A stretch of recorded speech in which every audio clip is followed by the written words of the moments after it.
Seja bem-vindo de regresso à Comissão Executiva. Hoje estamos a analisar as tendências do mercado imobiliário em Portugal. Luís Lima, há pouco ficava uma pergunta no ar aqui do João Caiado Guerreiro em relação ao investimento. Estrangeiro, exatamente. Eu primeiro, já, há um bocado também ouvi falar com ou antes, eu penso que não quis dizer isso. O investimento estrangeiro cria emprego no imobiliário. Não estamos a falar das transações, estamos a falar onde as transações são feitas, as transações são, esses ativos são comprados. Uma coisa que eu sempre disse quando foi o auge do escândalo, que isto foi populismo, dizer que isto não cria emprego. Cria emprego. O que é que tinha sido, e não vou dizer os nomes, mas aos maiores operadores que investem em turismo residencial, que são milhares de empregos, que se não fosse o programa do Visto Gold, quantas centenas de trabalhadores não tinham ido para o desemprego? Ou então, nomeadamente, os franceses compraram no Algarve, desde há 2 ou 3 anos, quantos empregos não foram criados, nomeadamente, que ainda por cima este investimento imobiliário, para mim, é um investimento mais importante que pode haver. Isto é mais exportação que outra coisa qualquer. Para já, esse produto é consumido cá. Portanto, as pessoas vêm a residir para cá, as pessoas vão gastar em alimentação, vão gastar em saúde, vão gastar em, sei lá, vão ter uma empregada de limpeza, vão pagar impostos aqui todos os anos. Portanto, isto, um investimento, um euro que entra aqui de investimento estrangeiro é triplicado ou quadriplicado. Um estudo de uma das Big Four que diz que cada residente não habitual que compra casa em Portugal cria 4 ou 5 empregos. Cada um, o que é natural. E mais, e está a ser o imobiliário e estas transações estão a puxar pela própria construção. Como eu disse, veja a cidade de Lisboa. As empresas de construção, se não fossem, fizeram muito bem, tiveram a maior parte aqui para fora, que não teve outra hipótese, mas as que ficaram cá, neste momento, o único mercado que têm é este, não tem mais nada. Porque obras públicas não há nada. Portanto, só tem isto e tem ajudado muitas empresas. E o que eu digo é, hoje em dia, tem que se olhar para isto e é preciso começar a renovar algum parque habitacional. E já que fala em parque habitacional, olhar aqui para uma questão que é, pelo menos 20% da antiga Feira Popular, dos terrenos, terá de ser para a habitação. A oposição na Câmara de Lisboa acha que é pouco? Eu não sei se é pouco ou muito, acho que essas coisas devem ser decididas pelo mercado. Devo-lhe dizer que, se fosse investidor, até preferia ter provavelmente habitação que escritórios, não é? Porque o mercado dos escritórios não está brilhante e a habitação está a correr muitíssimo bem. Portanto, se calhar quem quer que compre e que vá promover, se for virado para estes investidores estrangeiros, se houver vontade de voltar a pôr o Golden Visa a funcionar em vez de o ter administrativamente fechado, é provável que a maior parte disso possa ir para a habitação e até a habitação que depois pode ser arrendada. Muitos investidores estrangeiros compram e acabam por arrendar porque passam cá há pouco tempo. Outros vêm realmente residir para cá e basta nós andarmos por Lisboa, que tem sido talvez a cidade que mais investimento estrangeiro tem recebido, para percebermos, indo aos restaurantes, passando pelos sítios, para percebermos que ouvimos falar muito mais e que há muito mais gente a residir. Quer dizer, há muitos brasileiros que têm vindo a residir para Portugal, há muitos chineses que têm naturalmente comprado casa, há muitos franceses também, que era um mercado que nós estávamos muito afastados. Portugal sempre teve uma relação cultural e até de imigração para lá muito próxima com a França, mas agora é que a França nos descobriu, graças a este regime dos residentes não habituais, e também a agitação no Norte de África também ajudou, não é? Quem ia comprar casa em Marrakech agora prefere comprar em Portugal porque é a Europa. Agora, tudo isto causa movimento e emprego, e eu dar-lhe um exemplo, há outros. Miami é uma cidade nos Estados Unidos que é quase toda construída, aquela economia em boa parte construída, sobre pessoas da América do Sul e canadianos que compram lá segundas casas, de férias, por questões de segurança, etc, etc. E isso criou depois uma economia extraordinariamente dinâmica, porque depois arrasta setores como a saúde, arrasta setores como o entretenimento, arrasta uma série de coisas, não é? Porque cada pessoa que vem viver para um sítio ou que vem passar tempo num sítio, cria uma série de postos de trabalho, não é? O imobiliário tem isso extraordinariamente. E nós somos um país que precisa de mais população, não é? Manela Alegria, a verdade é que o vereador do urbanismo diz que é importante criar emprego no centro da cidade, onde haja transportes públicos, acessos, enfim, e que a zona de Entre Campos é uma zona privilegiada nesse sentido. Concorda com a percentagem de 20% para a habitação ou também acha que devia ser maior? Pois eu, como disse o João, eu concordo. Quer dizer, eu acho que o mercado é que deve determinar qual é que é, digamos, composição, o mix dessa questão. E é preferível ter mas, de qualquer escritórios... maneira, no licenciamento têm que ficar estabelecidas algumas regras e, consequentemente, a Câmara terá provavelmente decidido afetar apenas a habitação, porque ainda há um pouco aquela ideia de que o centro da cidade é privilegiado mais para a parte terciária, digamos, para atividades comerciais ou de prestação de serviços. Portanto, não sei, eu acho que essa questão não estou em condições de a poder comentar. De qualquer forma, eu gostava também de só dizer o seguinte: o Luís Lima deve ter informação mais correta. Esta tendência que se verifica em Portugal não é exclusiva de Portugal. Toda a Europa neste momento está a passar por uma fase de crescimento da construção e do imobiliário, principalmente no imobiliário, na casa dos 20%. Portanto, significa que Portugal está um pouco a acompanhar esta tendência que se verifica agora de forma mais acentuada, não é? Digamos, Portugal e Espanha estão talvez neste momento numa situação privilegiada em termos de procura, mas, como disse, basicamente para questões de investimento direto externo. Isso, depois, também, Portugal começa a ter aqui, e eu acho isto interessante, talvez ainda não haja informação muito concreta sobre a matéria. Começamos a ter procura por um extrato que não era talvez muito habitual. Estudantes, Erasmus, investigadores, digamos que gente que descobriu que finalmente país é país agradável para viver, tem um bom clima, tem uma boa segurança, tem acessibilidades hoje, portanto, digamos que... Mas descobriram-no em boa parte por causa de um regime fiscal interessante, que é uma coisa que outros países mas também já não fazem só, há anos, porque depois as universidades portuguesas começaram-se, as escolas de negócios, a virar para os estudantes externos e, portanto, tudo isso tem ajudado. E já agora também gostava, não sei pormenores muito concretos sobre a matéria, como é que o arrendamento tem estado a comportar-se. Realmente, atento àquilo que nós de fora conseguimos vislumbrar, é que o mercado de arrendamentos também está ativo. E, consequentemente, nessas circunstâncias, a construção para negócio, digamos, o imobiliário para negócio, para colocação no mercado, também dá-me a sensação que tem ajudado.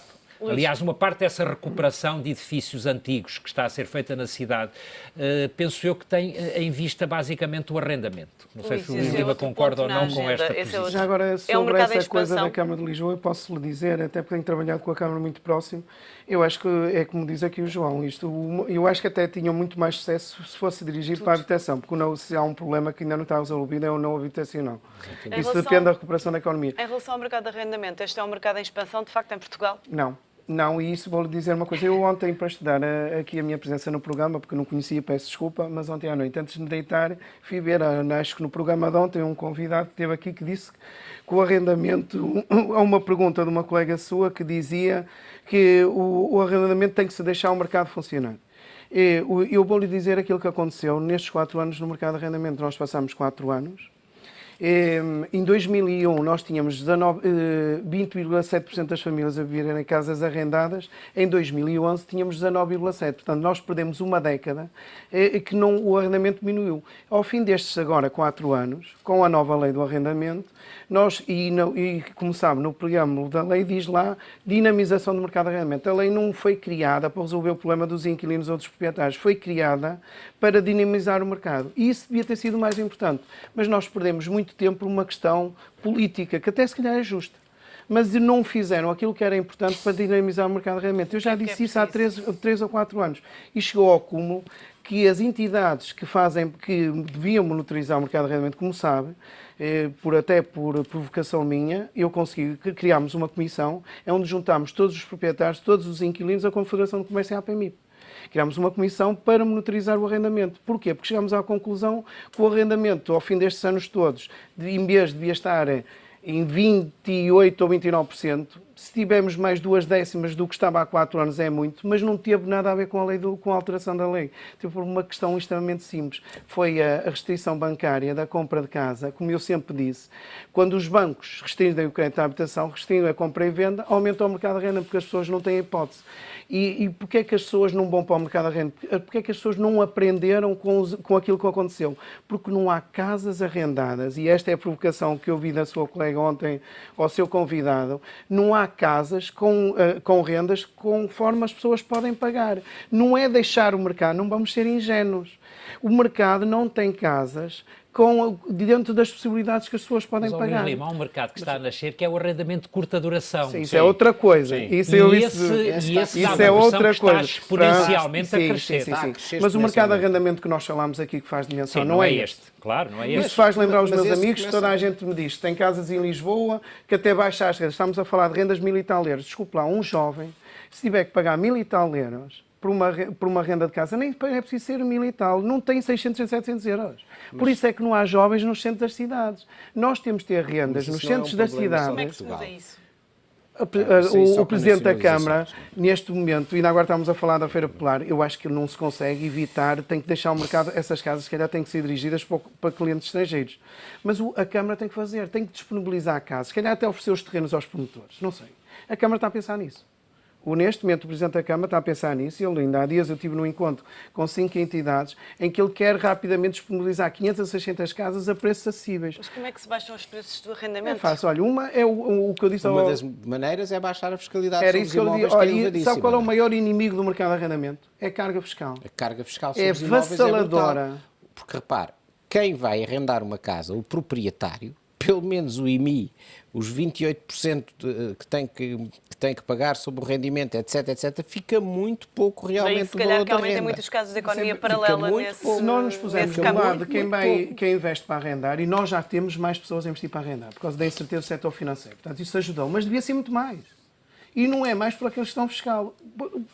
Coloque-se do lado de um proprietário.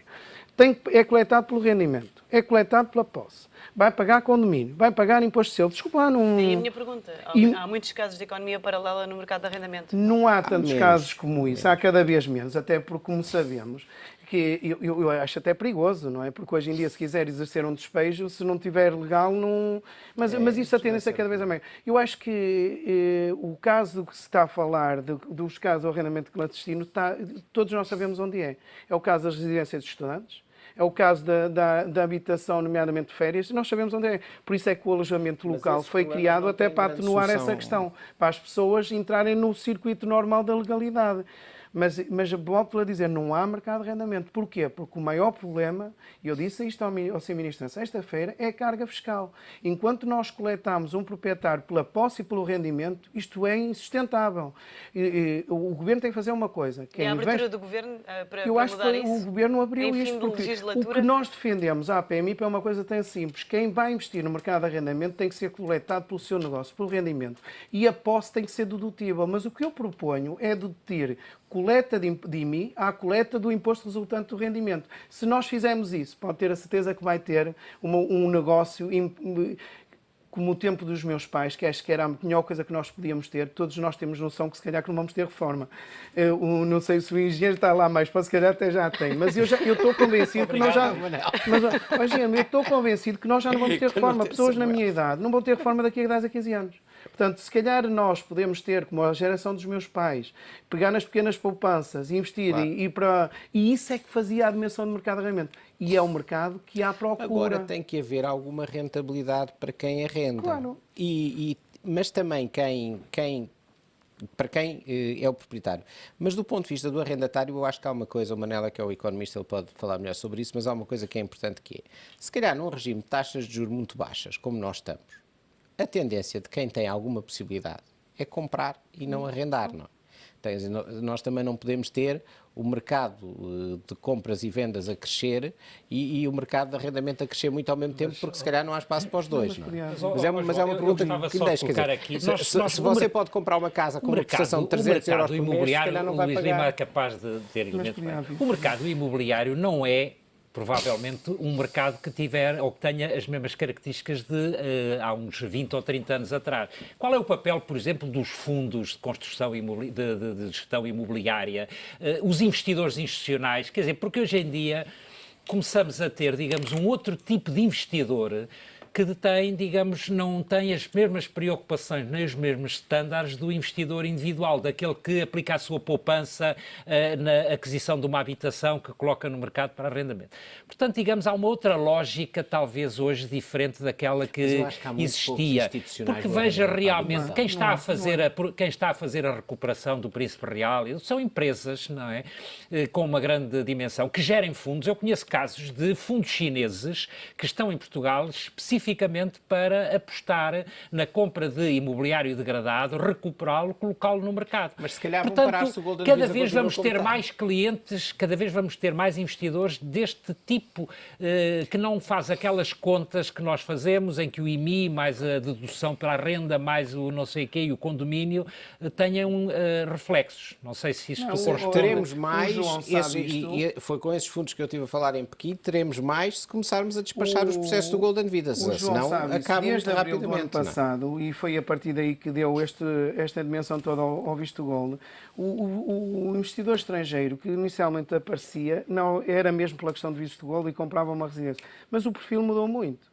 Hoje em dia, o investidor que aparece mesmo para o visto gold é um investidor que investe até para arrendamento. E para investir em imobiliário, para fazer um hostel, portanto, o perfil mudou muito. Portanto, mas eu também, outra coisa, eu peço, são muitas coisas seguidas, mas eu acho que podíamos ter um mercado de arrendamento com dimensão e mantendo o mesmo número de transações, precisamente aproveitando e que arranjássemos, e isso para nós imobiliários, eu tenho os meus associados sempre a dizer, Luís Lima é um adepto fervoroso do arrendamento e nós vivemos das comissões da compra e venda, porque as comissões do arrendamento diz que não compensam, mas estão errados. Porque isto era o negócio, devia ser o futuro. Nós mantínhamos o mesmo número de transações, vendendo para investidores, e depois eles, por sua vez, colocariam no mercado de arrendamento. E não diminuía o número de transações. E há uma coisa que eu lhe posso dizer. A atração do Portugal nesta questão imobiliária está na moda. Sabia que é o segundo país da Europa que mais cresceu em percentagem de investimento imobiliário. Isto é uma coisa única. Portugal foi o segundo país da Europa que mais cresceu em percentagem de investimento imobiliário. Claro que em valor não conseguimos ter os valores de Espanha, mas também nós não tínhamos o historial de... Para nós percebermos a nossa dimensão, a compra de um hotel em Nova Iorque por um grupo chinês foi mais que todo o investimento no Golden Visa desde que ele começou. Não, mas deixe-me só dizer isto. Há 3 anos, o investidor estrangeiro, se nós não dessemos a ele de uma rentabilidade de 10 ou 2%, não nos comprava. Hoje em dia fazem-se transações com uma rentabilidade de 5 ou 6%. Isto é um sinal que nós conseguimos passar para o estrangeiro e vê-se isso em relação a Miami.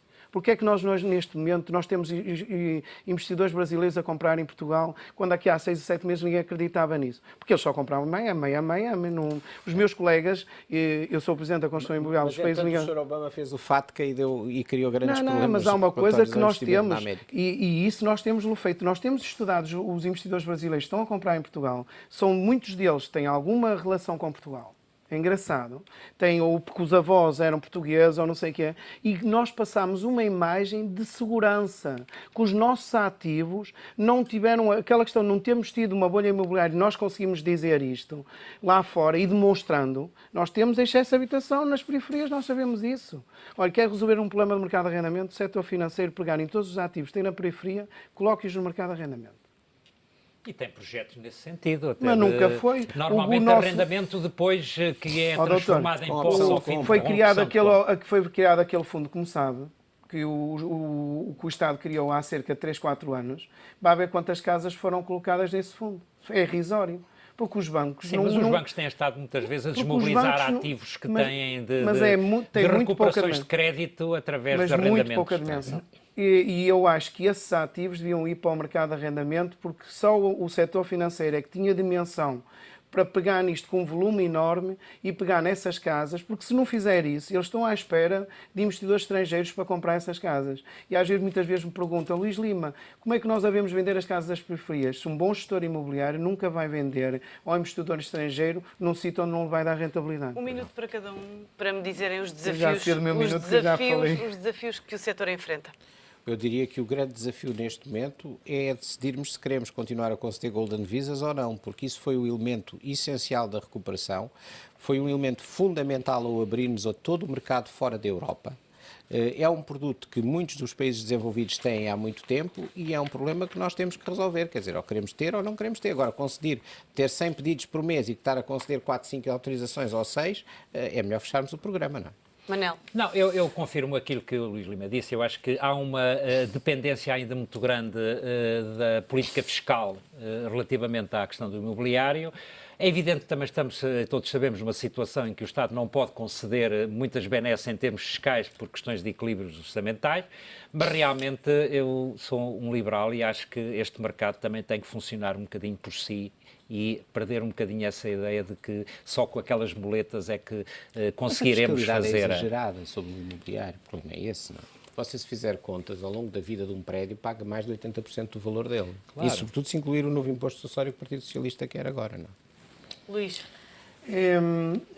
Este ano, como eu disse, é um ano crucial que podemos dar o salto. Eu acho que, nomeadamente o investimento estrangeiro, acho que o país não se pode dar ao luxo. Vejam o que está a acontecer na Grécia. É uma maneira de nós nos ajudar a não estar na dependência de ninguém.